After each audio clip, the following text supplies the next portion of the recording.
It's Randy Miller, on his own terms, at randymillerradio.com.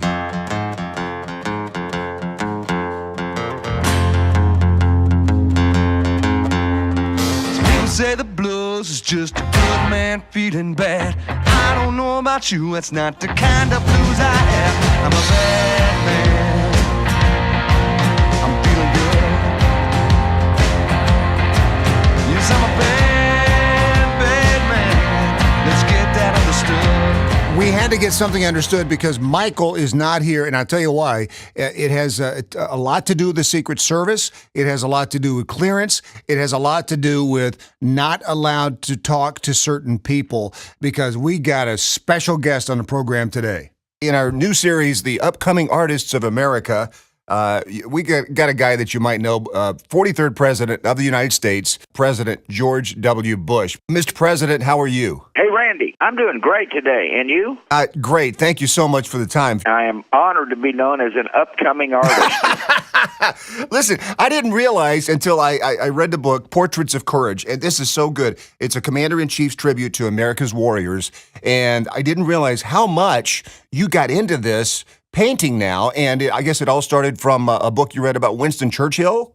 Yeah, that's right. I'm a big admirer of Churchill. I loved his leadership style, his humor, his grasp of the English language, and I realized he was a painter as well, and it inspired me to take up the hobby. You say it's a hobby, but don't you do this 2 or 3 hours a day now?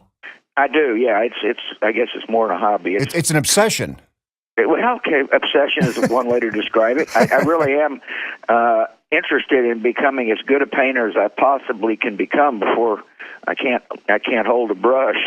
And to this end, for example, one of my instructors is coming by the house, and we'll paint for 3 or 4 hours a day. Oh, wow. Well, I mean, it has to be, a lot of people when they're starting out as an artist, to get some instruction, when the president or the former president calls and says, hey, can you come by, you got an edge up there, don't you?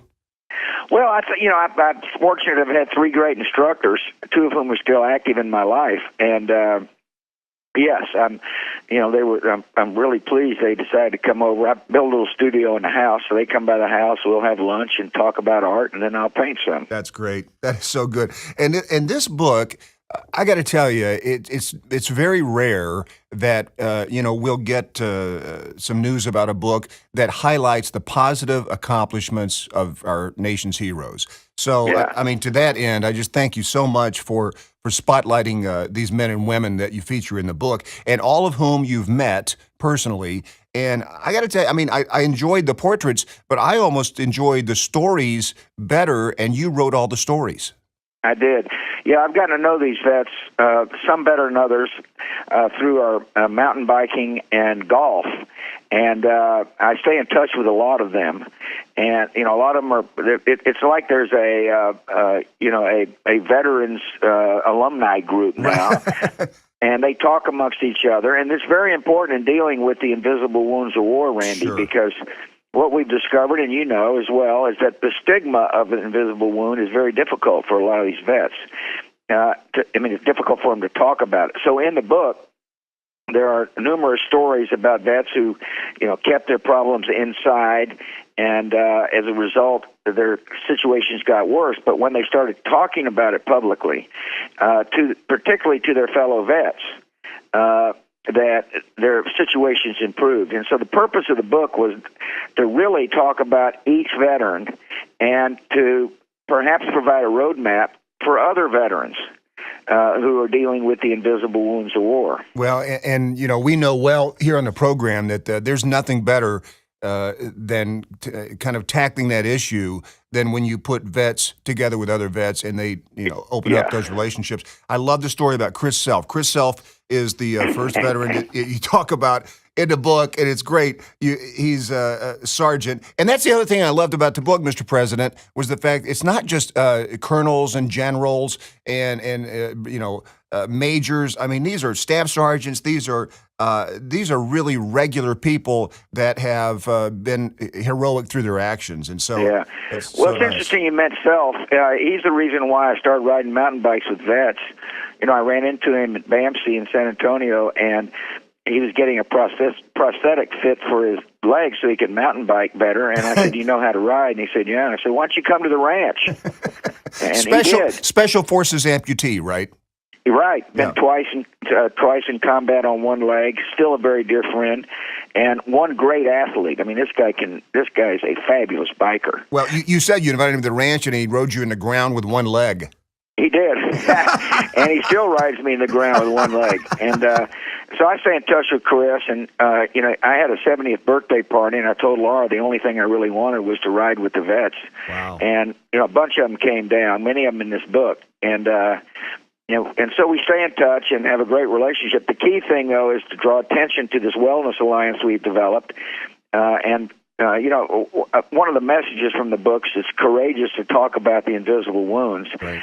And if they want help, they can go to bushcenter.org and look at the Wellness Alliance. That not only can hook them up with peer-to-peer counseling groups that are effective, but also to clinics that are effective in helping them deal with their invisible wounds. Well, I wanted to and ask, the other thing we do, the other thing we do is really important, is a vet roadmap that they can find at bushcenter.org as well to help them with employment. Well, and that's what I loved. I wanted to bring that up, the Warrior Wellness providers that you do. And this is a brand new feature of the Bush Center, right, in terms of this program? Yes, it is. It's one of the, we focus on leadership a lot, and one of the things that the country's got to understand is that these men and women have got a PhD in life at a relatively young age and have learned leadership skills. If helped with transition, will be the leaders for the country in the future. Yeah, and I love the resources you put there. In fact, Team Rubicon is a group that we feature on the program a lot. A big partner of the Home Depot Foundation.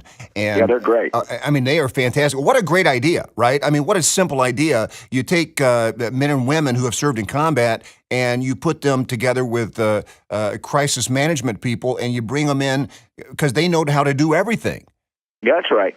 And they're unbelievably skilled people. And the other thing that's very important about Team Rubicon and others is that they get to relate to fellow vets.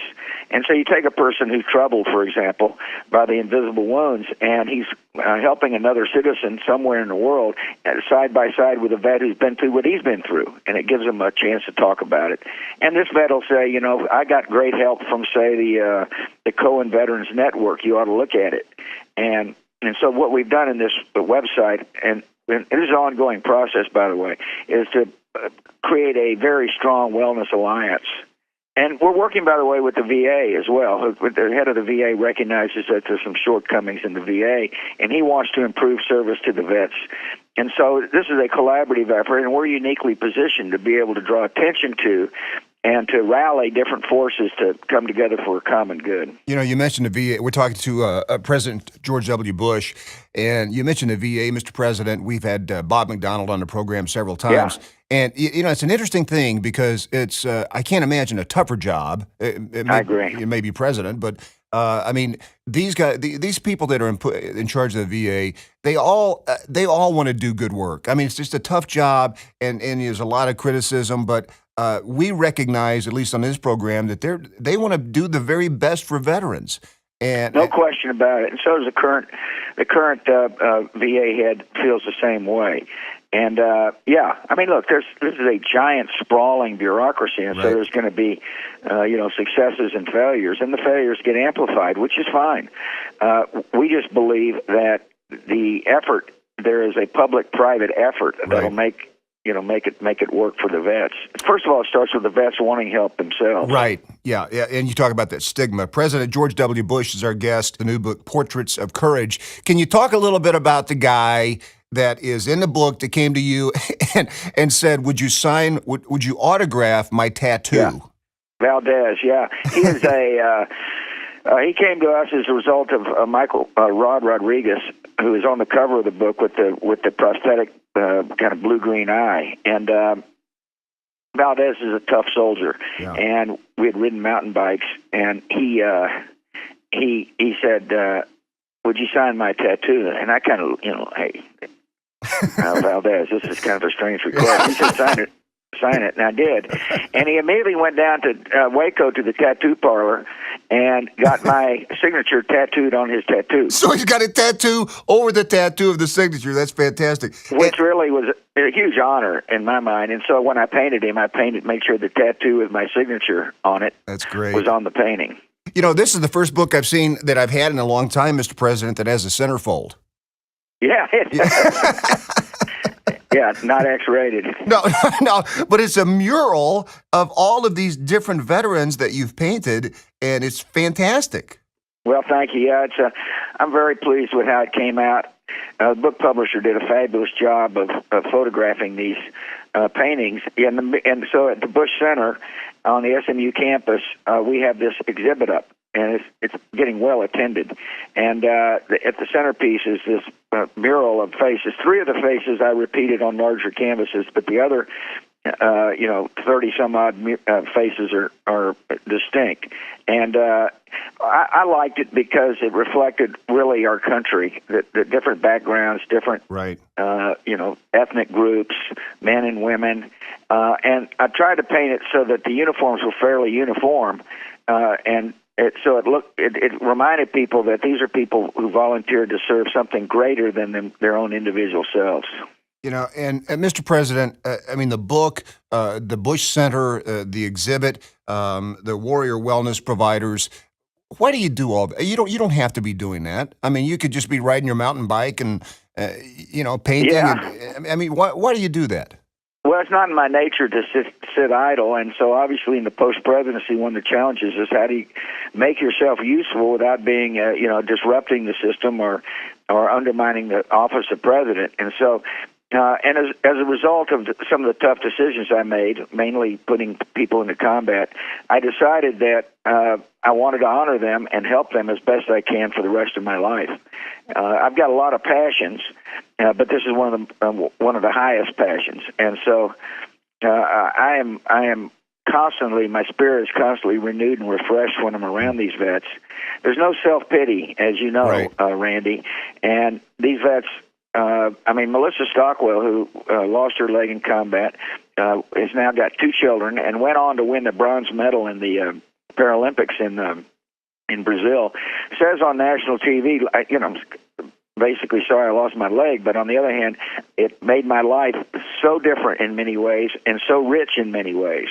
And it's that spirit that ought to embolden all Americans. Well, and what's amazing, Mr. President, is the fact that these people, they lose a leg, they go back into combat.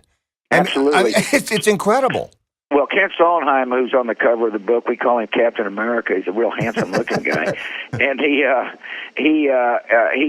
recently commanded a unit in Afghanistan, a Special Forces unit on one leg. He's probably the highest-ranking officer is Considine, who was a lieutenant colonel that took a bullet in the face, and he's now a motivational speaker. Wow. Wonderful man. And then Kent, I think, is a major now. And but you're right. Most of the people in the book were sergeants or corporals, who volunteered to serve.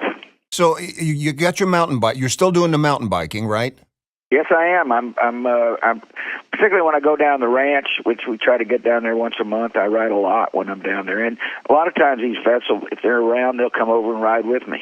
Is there any horseback riding at the ranch? No, the mountain bike you don't have to feed the mountain bike. That's right. No hay burning. No hay burning, right. That's right. Well, I know that we've had people on the show before that do the equine therapy. And there's a game called horse soccer that you should get yourself involved in. Well, I appreciate that. I'm a little too old to try some new dangerous sport. I don't believe that. Mountain biking satisfies my urge to act like a teenager. And, there's a lot of programs, by the way, outdoor programs that help these vets. And one of the things that comes out in this book, Portraits of Courage, is that mountain biking has or outdoor sports have been really effective at helping a vet get stabilized enough to be able to seek help and recover to the best extent possible. As you know, Mr. President, many veterans and active duty that we had on the program always consider you their president, and I'm sure that's relayed to you many times. Well, that's nice. I appreciate that a lot. The bond I established as president continues to be strong, and obviously, to the extent I can help anybody, I want to do so. So we're based in Kansas City, Missouri, and I hate to get into a controversial area such as barbecue, but you know, now that you're not the president, you can tell us, you know, what you really think of, you know, between Kansas City barbecue and Texas barbecue. Well, let me just tell you this. On my 70th birthday, after riding for a couple hours with these vets, we didn't have Kansas City ribs. We had Texas barbecue ribs. And well, listen, whenever if you can't afford Kansas City ribs, we can send you some. no, we're in pretty good shape down here. But you know, Randy, it's damn thoughtful of you. You know what I'd love to do sometime, and I'll just go ahead and invite myself. I'd love to come down to the ranch, gather some of these folks that are featured in Portraits of Courage, and do a show on location with them and at the Bush Center. And if that's ever a possibility, would love to be there. Well, my man Freddie, who helped me a lot in this book, is the person to contact, and you know, if possible, we'll get you down here and you can interview some of these guys. Mr. President, thank you so much for the time, and thank you, Randy. Thank you for shining the spotlight on veterans and our heroes. Well, back at you. You're doing the same thing, and keep it up. Thank you so much. We'll talk to you soon. All right, Randy. RandyMillerRadio.com